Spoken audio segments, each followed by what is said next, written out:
Hello, welcome to History in the Shadows, where we illuminate the clandestine corners of the past, the unsung operatives, the buried betrayals, the pivots of fate scripted in invisible ink. Tonight, we slip behind enemy lines into a saga of espionage that could have rewritten the maps of the 20th century. This tale, pieced from declassified whispers and forgotten dossiers, has never been told in full, until now. Prepare for double crosses, dead drops, and decisions that doomed dictators. Shadow Hunters, your mission briefing begins. Let's start the story.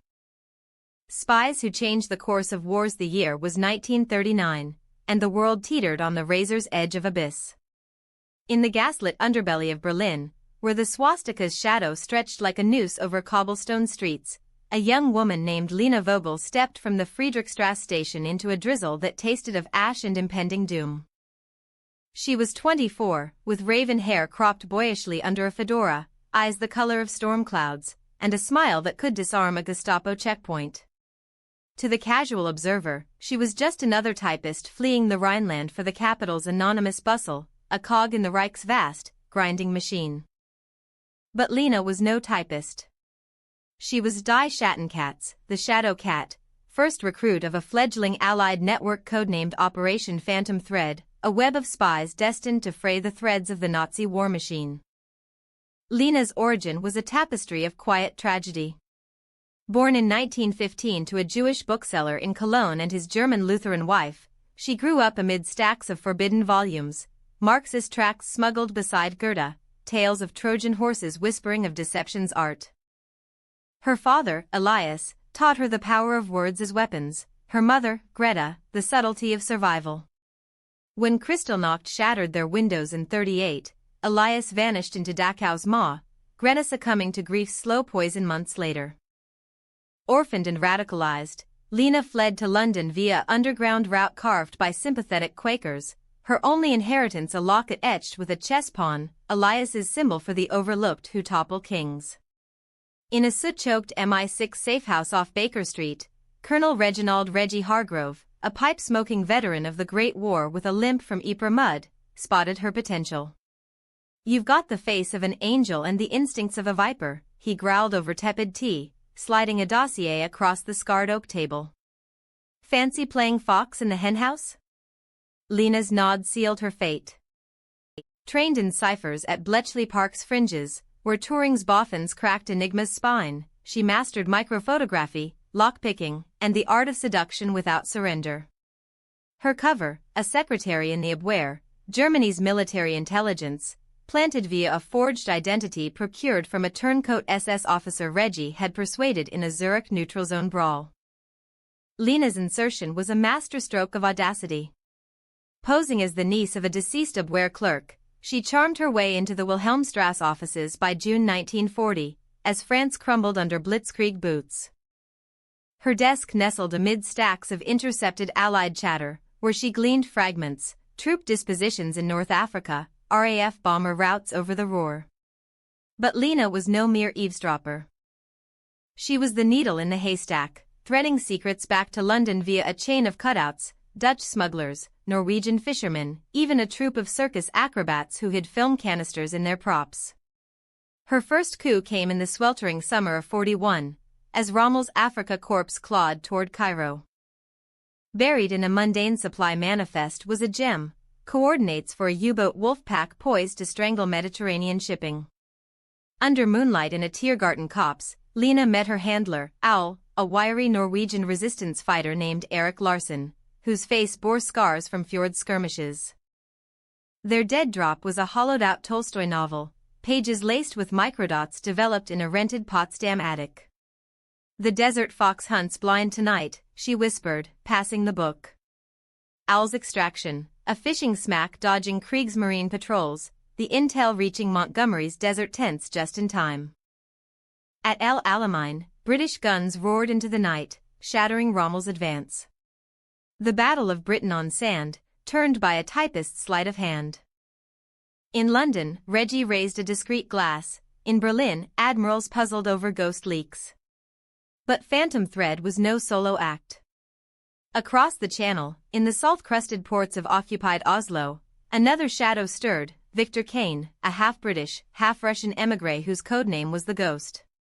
Born in 1912 to a Tsarist diplomat exiled after the Bolshevik blaze, Viktor had navigated Shanghai's opium dens and Tokyo's geisha houses before washing up in MI6 net.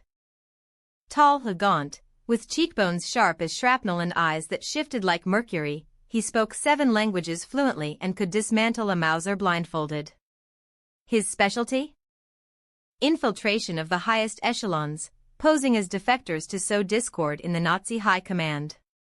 Viktor's thread intertwined with Lena's in the autumn of '42, during Operation Barbarossa's bitter retreat.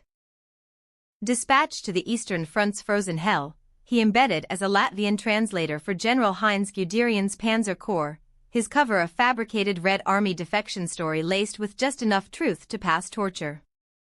Amid the snow-choked ruins of Stalingrad, where Paulus's 6th Army bled into white graves, Viktor uncovered the Reich's doomsday gambit, plans for a chemical blitz on Moscow, sarin gas canisters hidden in railcars bound for the Urals. Disguised as a Wehrmacht courier, he smuggled blueprints south via a gypsy caravan, the film swallowed in a loaf of black bread. Their paths converged in a clandestine rendezvous at the Café de Flore in neutral Lisbon, December '42, a neutral ground buzzing with spies like fireflies in fog. Lena, en route from a feigned family bereavement leave, carried WWII intercepts on Atlantic convoy routes. Viktor, fresh from Iberia's smuggling rings, bore the Stalingrad horrors etched in his gaze. Over ersatz coffee, they exchanged not just intel but wariness, a spark of recognition in the other's haunted stare. "The front eats men like wolves," Viktor murmured, his accent a velvet blade. Lena's reply, "and spits out monsters.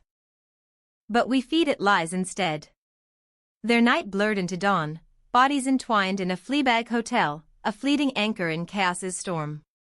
By morning, their packets vanished into diplomatic pouches, convoy reroutes saving a dozen merchant fleets, Stalin's rockets retarget to vaporize the sarin trains. Kursk's tank apocalypse followed, the red tide turning redder still. Phantom thread swelled. In the sun-baked alleys of Algiers, the Viper, Moroccan-French agent Amira Khalil, slithered into Vichy French circles. A former belly dancer turned saboteur, Amira's olive skin and kohl-rimmed eyes masked a mind honed on Proust and poisons. Recruited by SOE in '40 after her brother's execution for anti-colonial whispers, she specialized in black market arms deals, funneling Sten guns to free French maquis. Her masterstroke, infiltrating Darla's admiralty, seducing a staffer into spilling Operation Torch's feints. As American boots hit North African sands in November '42, Amira's whispers ensured minimal French resistance. Casablanca fell in hours, not weeks, pivoting the Mediterranean to Allied steel. Further east, in the monsoon-drenched jungles of Burma, jungle whisper Tomas Reyes, a Filipino-American OSS operative, orchestrated the Pacific pivot. Son of a Manila professor and a Texas oilman, Tomas blended Ivy League tactics with guerrilla grit. Parachuted behind imperial lines in '43, he rallied Hook's insurgents, his radio broadcasts, coded in Tagalog folk songs, coordinating strikes on Japanese supply lines.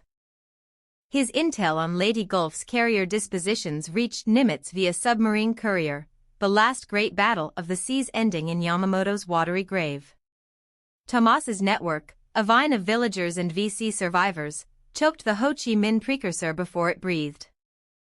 Back in Europe's Viper pit, Lena's web tightened.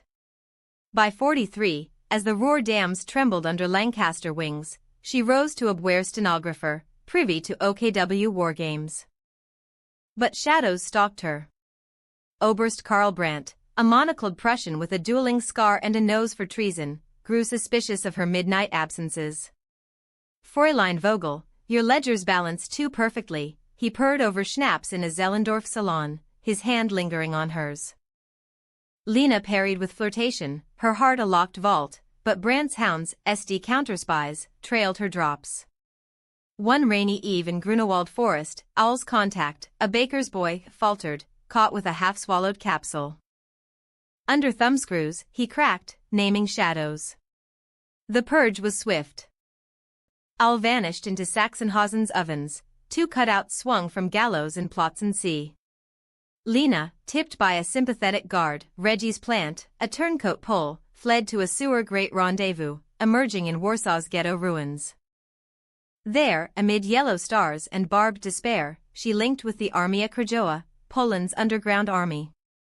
Disguised as a seamstress mending uniforms for the Wehrmacht, she rebuilt Phantom Thread's eastern arm, her microfilms now hidden in doll eyes smuggled to London via Vatican couriers.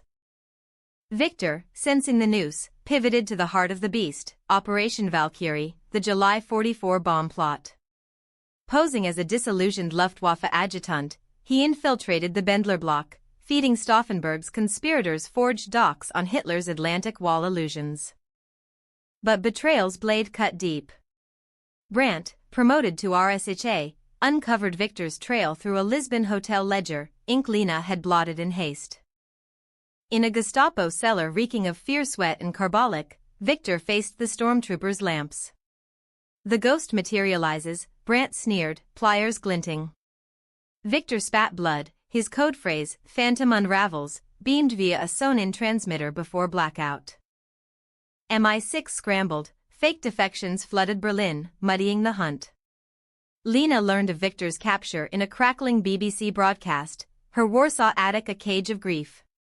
He bought us time, she whispered to her new handler, Sparrow, a Jewish courier girl named Rivka, barely 16, whose family fueled the Treblinka crematoria. Together, they orchestrated the Warsaw Uprising's intel backbone, sewer maps to Allied drops, Himmler's troop shifts pinpointed by rooftop spotters. As barricades burned and T-34s idled across the Vistula, Lena's dispatches begged for airlifts that never came fully, Stalin's ploy to bleed the AK dry. The Rising crushed, but Phantom Thread endured, its ghosts fueling Market Garden's bold leap. Amira's sands shifted too. In 44, as Patton's Third Army thundered toward Paris, she turned her Viper's Fong on the Maquis Operation Dragoon. Infiltrating Marseille's underworld, she poisoned a Gestapo commandant's claret, his ravings under delirium yielding codes for coastal forts. Allied paratroops glided unmolested, Provence liberated in a fortnight. But Karma's echo, her lover, the seduced staffer, unmasked her in a fit of spurned rage. Amira's escape was a ballet of bullets, leaping rooftops, vanishing into the Camargue marshes, her final drop a lipstick tube etched with Riviera defenses. Tomas, in the Pacific's Emerald Inferno, faced his crucible at Okinawa's Blood Reefs. His hook whisperers infiltrated Japanese caves, smuggling dynamite laced with OSS sabotage kits. Intel on kamikaze airfields, runways cratered by P-51s, shaved weeks from the meat grinder. Yet the Emperor's fanatics closed in, a bonsai charge gutted his camp. Tomas, bayonet in hand, radioed his last, thread holds, cut the snake's head. A destroyer shell silenced the horde, but Tomas's body washed ashore, a hero's ghost. As autumn leaves bled into winter 44, Phantom Thread converged on the Rhine. Lena, smuggled west via Polish partisans, reunited with Reggie in a liberated Brussels bunker. Viktor's fate haunted her, rumors of a Tyrol suicide pill, or worse, a show trial.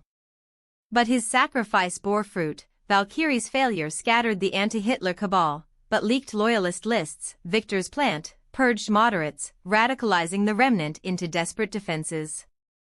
Brandt, obsessed, hunted Lena across the Siegfried Line, his dossier a gallery of her ghosts. The climax brewed in the Hürtgen forests, Witchwood, November 44. As Bradley's First Army clawed through firs laced with mines, Lena posed as a displaced Fräulein, her satchel a Pandora's box of abwehr overrides. Meeting a ranger patrol at a shattered mill, she passed the keys to the dam's floodgates, intel to drown SS counterattacks. But Brandt's shadow fell, a midnight ambush, his Mercedes crunching gravel like bones. "Katchen, your 9 lives end here," he taunted, Luger steady. Lena's riposte, a garrote wire from her cuff, snapping like a bishop's gambit. They tumbled into the underbrush, a tangle of grunts and gashes, her knife finding his throat in a crimson arc freed. Lena pushed to Yalta's smoke-filled halls, February 45. There, amid Churchill's cigars and Roosevelt's coughs, her final thread wove the peace, dossiers on Soviet NKVD moles in the German surrender talks, ensuring no red shadow over the Reichskorps. Hitler, raving in his Führerbunker, signed his end amid phantom whispers, Lena's last broadcast, a false troop surge luring him to the abyss. VE Day dawned May 8, 1945, Big Ben tolling over rubble confetti. Phantom thread dissolved into legend, Lena vanishing to a Tel Aviv kibbutz, raising roses and ghosts, Amira fading into Algerian independence's flames, Tomas's name etched on Corregidor's walls. Reggie, pensioned to a Sussex cottage, burned his files, muttering, "Spies change wars, but wars change spies." Decades later, in a Sotheby's vault, a forgotten locket surfaced, pawn-etched, initials EV inside. Inside, microfilm ghosts, threads of a tapestry that spared millions. The spies who changed the course of wars weren't heroes in headlines, they were the ink between lines, the pause before thunder. What shadows linger? That victory's price is anonymity's shroud. That one whisper can shatter legions. And that in every conflict's fog, unseen hands still pull strings. Thank you for infiltrating history in the shadows with us. If this web of whispers ensnared you, hit like to signal allies, subscribe for more covert chronicles, and comment below, who's the spy you'd trust with your secrets? Until the next dead drop, stay vigilant, or be vanished.